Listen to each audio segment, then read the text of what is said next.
Oh,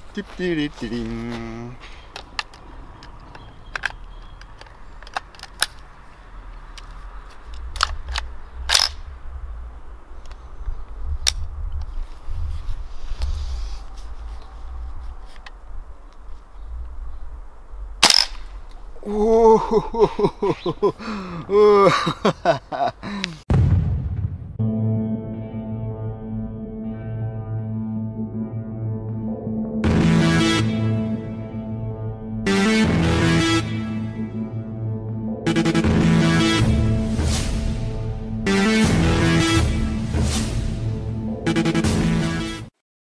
Salut à tous, bienvenue dans l'intro. J'ai eu un petit peu mal sur ce coup-là. Aujourd'hui, on va s'intéresser à une réplique qui m'a été envoyée par Eric, un de mes abonnés.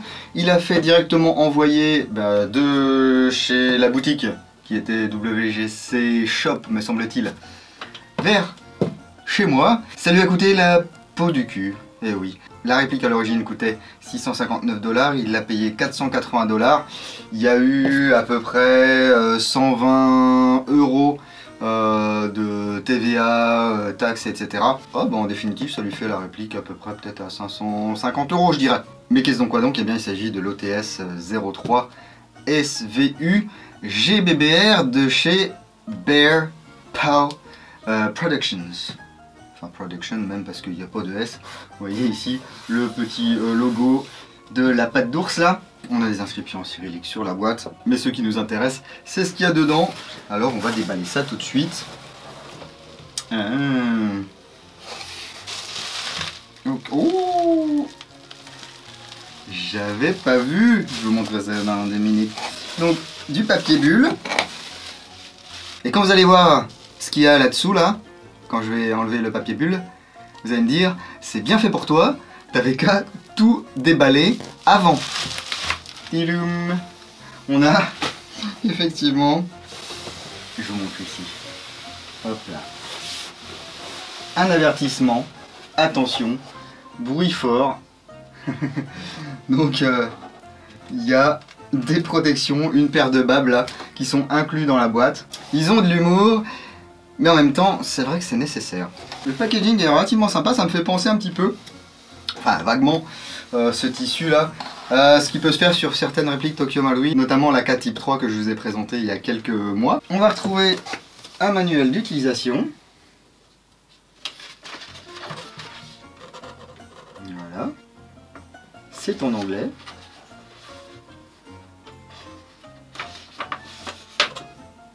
Sympa. Un bibi loader. Un chargeur 20 billes. Voilà, à coque acier. Alors, compatible Ace VD WE, tout simplement parce que c'est un chargeur WE. Voilà, Bear Paw a repris la mécanique WE, ils l'ont adapté pour faire un SVU. 21 billes dans ce chargeur, donc il faudra compter les coûts. Et puis compter les sous aussi, parce que à 60 $ le chargeur, ça chiffre vite. J'ai découpé les tirapes ici, pour pouvoir bien sûr vous montrer cette réplique. Elle est bien calée, il n'y a rien qu'à bouger, même si ça a traversé la moitié de la planète. J'aime bien, on va voir ça tout de suite. Donc voilà la bête. Alors c'est bizarre, ce SVU, effectivement, c'est un SVD, mais qui a été amputé de sa crosse, qui a été transformé en bullpup, c'est-à-dire que le chargeur est situé derrière la poignée pistolet et derrière la queue de détente. Hop là, comme ceci. Ce qui lui donne un look assez particulier. Vous voyez. Alors moi j'aime bien parce que du coup, on ne perd pas en longueur de canon. On a toujours une réplique qui se veut réplique de snipe, mais on ne sacrifie pas en allonge. Il y a donc deux versions de ce SVU qui ont été sorties par Bear Paw. Ah, c'est rigolo ça. Une version acier qui est à un peu plus de 1000 $, et cette version alu à 659 $. Alors il me semblait qu'Eric m'avait dit que lui avait acheté la version acier et qu'il y avait vraiment une grosse ristourne. Mais en faisant des recherches, même sur WGC, il s'agit bien de la version standard, c'est-à-dire la version alu. On peut vérifier, Bon, forcément, le top cover ici est en acier. La partie inférieure ici est en acier. Par contre, le corps, lui, est en alliage. Vous voyez? Mais on a quand même pas mal de parties qui sont en acier. Ici, le bloc détente, la queue de détente, le pontet,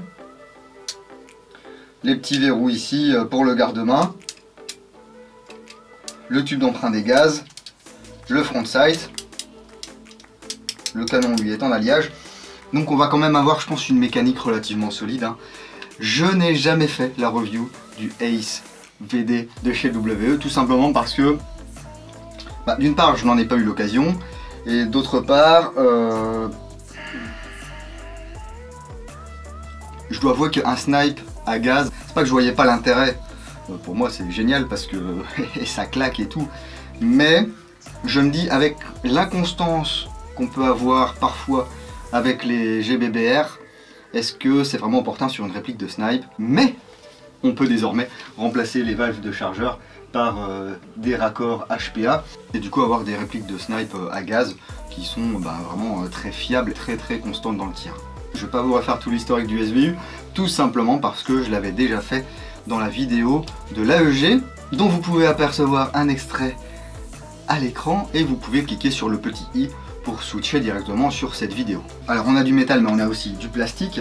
Ici la plaque de couche, enfin la mini crosse, est un bloc de plastique assez dur, hein. La poignée pistolet est également en plastique et puis le garde-main qui est un garde-main moderne qui est également en plastique. Et puis bien sûr un appui-joue également en plastique. J'étais en train d'arracher l'appui-joue, ne m'en veux pas Eric, et je me disais tiens il y a du jeu, mais non il y a vraiment, enfin il y a très peu de jeu dans cette réplique, même au niveau du garde-main.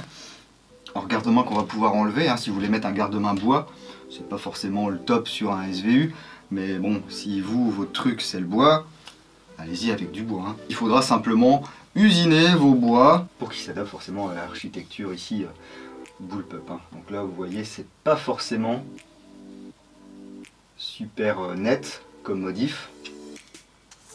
Ici au niveau du rail, voilà, ça a dû être découpé je sais pas, au Dremel ou à la scie ou que sais-je, mais bon le fait est, vous voyez, il y a un rail et ce rail est, alors s'il n'est pas en acier, en tout cas il est en matériau ferreux, ce qui va permettre d'y fixer une lunette type PSO1, POSP, enfin bref tout ce qui se monte là-dessus, hein. Donc globalement en fait oui c'est corps acier ou corps alliage, hein. Le reste ça a l'air d'être quand même beaucoup d'acier. On va donc retrouver ici le loquet du chargeur, hop là, et ensuite à l'intérieur vous voyez le nozzle, l'ensemble mobile. Ça claque, ça cycle bien, enfin le cycle est... Alors forcément il y a un petit point dur au niveau du marteau derrière là, mais sinon c'est smooth. Ici on a deux leviers, le levier de démontage ici et le levier ici de sûreté, hein. Donc en haut je ne peux pas tirer, en bas feu à volonté. Bien entendu cette réplique ne fait pas de full, sauf si vous modifiez l'interne bien sûr, mais faire du full avec ça, c'est un peu gâché, surtout qu'on n'a que 21 billes dans le chargeur, hein. Alors un petit truc amusant, enfin c'est WE qui a fait ça, on a un arrêtoir en fin de chargeur. Du coup, vous voyez ici l'ensemble mobile reste vers l'arrière une fois qu'on n'a plus de billes, ce qui va permettre également de dévoiler ici la molette de réglage du hop-up. Voilà, vous voyez, elle est ici en plastique. Hop là, voilà. Donc ici l'empreinte des gaz et puis le gros cache-flamme là, voilà, qu'on peut dévisser. Alors c'est du 14 mm anti-horaire. On a un usinage ici au bout. On a des organes de visée flip-up, donc à l'avant et à l'arrière. Ici à l'avant on va pouvoir régler le petit cran de mire avec un outil qui n'est pas fourni. Et puis à l'arrière on va pouvoir régler ici la hauteur du cran pour pouvoir prendre une visée somme toute grossière, j'ai envie de dire. Ouais, c'est pas terrible. Je pense que vraiment il faut utiliser une lunette avec cette réplique d'OTS 03. Hop, là on replie. On va avoir ici au bout de mon doigt un anneau pour mettre une sangle. Par contre à l'arrière, je sais pas comment on fait. C'est un peu la misère, hein. Ça fait quand même son poids. mais c'est relativement bien équilibré, ce qui fait que vous n'allez pas galérer à porter cette réplique toute la journée. Et même lorsqu'on insère le chargeur, alors ce qui n'est pas forcément évident de prime abord, voilà, tout le poids en fait va être situé entre ici et là, donc on peut bien en fait manier cette réplique, hein. Alors je vous disais qu'il y avait un arrêt de tir en fin de chargeur, vous pouvez le désactiver ici en appuyant, ensuite en activant ce petit levier vers l'arrière. Ce qui fait que là je vais pouvoir, sous vos yeux ébahis, eh bien tirer à vide. Hop, mais avant tout, protégeons-nous.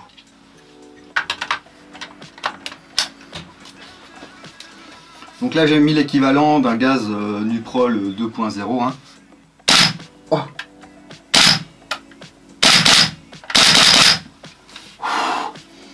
La vache. Ah ouais, ça envoie, hein.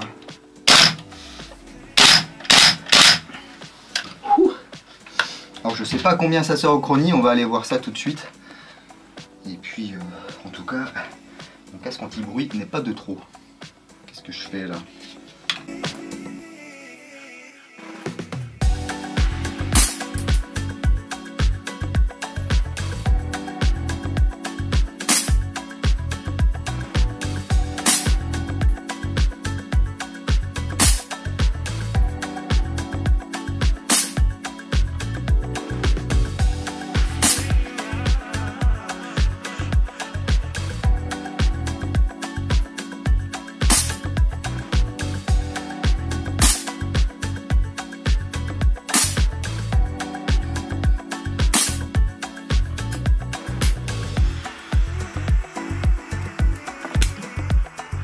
C'est un petit peu fait peur sur la première bille, hein, mais après ça va, ça descend un petit peu. Bon, vous voyez, on a quand même des écarts assez conséquents entre les tirs. Cela dit, vous n'allez pas jouer avec de la 0.20 là-dedans, hein. Ce qui se passe par contre, c'est que ça a tellement de patates qu'ici, la plaque inférieure a tendance à se barrer. Ici, vous voyez, j'y ai pas touché, hein. C'est vraiment juste les 10 billes que j'ai tirées là. Ça fait bouger ici la plaque inférieure. Donc il faudra trouver peut-être une astuce pour la bloquer. Si vous avez un SVD ou si vous avez cette OTS 03, n'hésitez pas à me donner vos petites astuces, à nous donner vos petites astuces pour cette plaque inférieure là, pour les chargeurs, pour le SVD en général, enfin bref, tout ce qu'il faut savoir. Alors quelque chose qui n'est pas super agréable sur cette réplique, c'est la queue de détente. Comme sur la plupart des bullpup, vous allez avoir une tringlerie, ça va être un petit peu mou. Et ici on ne déroge pas à la règle, on va avoir ici une course assez molle. J'arrive sur un point dur, je continue à tirer et d'un coup ça part, mais je sais pas trop quand ça va partir, quoi. Le reset est relativement court.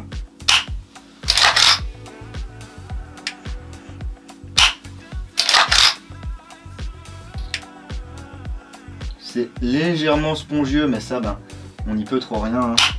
Bon, cela dit, c'est pas le pire bullpup que j'ai testé.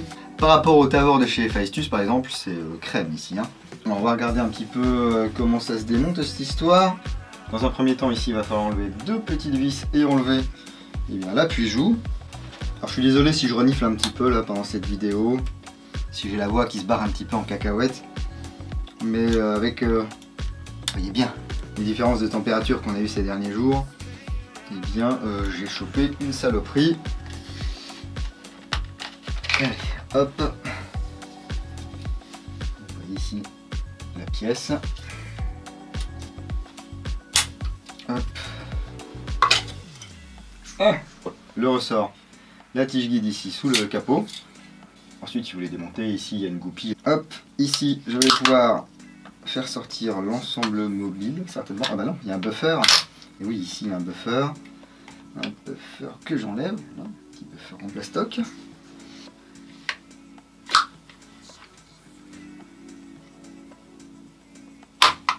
Voilà, il est massif, hein, cet ensemble mobile. Vous voyez, avec ici le nozzle. Alors c'est un nozzle WE bien sûr, hein. Je suppose qu'on peut poser un NPS à l'intérieur. On verra ça dans la revue complète sur Entre le blog. Et ici vous pouvez voir la mécanique. Donc avec la tringlerie de détente. Vous voyez hein, ici. Elle est relativement rigide, elle est bien guidée. Donc c'est pour ça qu'on n'a pas non plus un truc hyper mou, méga spongieux. C'est un petit peu spongieux, mais pas trop. Ping. À l'intérieur, c'est de l'alliage.